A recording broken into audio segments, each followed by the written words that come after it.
Hello, എന്നാ ഉണ്ട് എല്ലാവർക്കും സുഖമാണോ? അപ്പോഴേ ഇന്ന് ഞങ്ങൾ നാഷണൽ സ്പേസ് സെൻറ്റർ വിസിറ്റ് ചെയ്ത സ്റ്റോറിയാണ്. നാഷണൽ സ്പേസ് സെൻറ്റർ എന്ന് പറയുന്നത് എക്സാക്ട്ലി ലെസ്റ്ററിലാണുള്ളത്. അപ്പോൾ ഞങ്ങൾ കവൻട്രിയിൽ നിന്ന് ഒരു 45 മിനിറ്റ്സ് ഡ്രൈവേ ഉണ്ടായിരുന്നുള്ളൂ ലെസ്റ്ററിലേക്ക്. അപ്പോൾ നല്ലൊരു പ്ലസൻ്റ് ഡേ ഒക്കെ നോക്കി, ലിയാമിൻ്റെ സ്കൂൾ ഓഫ് ഡേ ഒക്കെ നോക്കി ഞങ്ങളവിടെ പോയി കേട്ടോ. അപ്പോൾ അതൊരു സത്യം പറഞ്ഞു കഴിഞ്ഞാൽ വേറിട്ടൊരു എക്സ്പീരിയൻസ് ആണ്.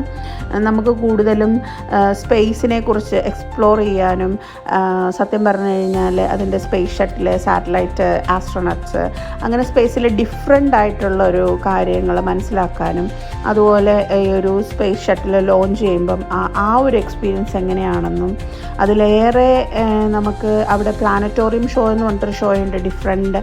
അതൊരു വേറൊരു ലെവൽ ഓഫ് എക്സ്പീരിയൻസ് ആണ്. ഇറ്റ്സ് കൈൻഡ് ലൈക്ക് നമ്മൾ ഒരു സ്പേസിലും എർത്തിലും പ്ലാനറ്റ്സിൻ്റെ ഒക്കെ ഇടയിൽ പോയിരിക്കുന്നൊരു ഫീലിംഗ് ആണ്. അതൊരു ബേർത്തായിട്ടുള്ളൊരു ഷോ ആയിരുന്നു.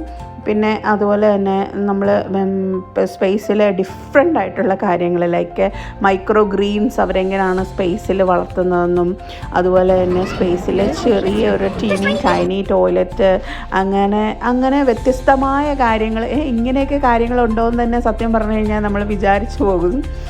അതുപോലെ നല്ല ഒരു എക്സ്പീരിയൻസ് ആയിരുന്നു. അതുപോലെ പിള്ളേർക്ക് അവിടെ കളിക്കാനായിട്ടുള്ള നല്ലൊരു പ്ലേ ഏരിയയും കാര്യങ്ങളും ഒക്കെ ഉണ്ടായിരുന്നു. ഇതൊരു സാറ്റലൈറ്റ് ആണ് കേട്ടോ.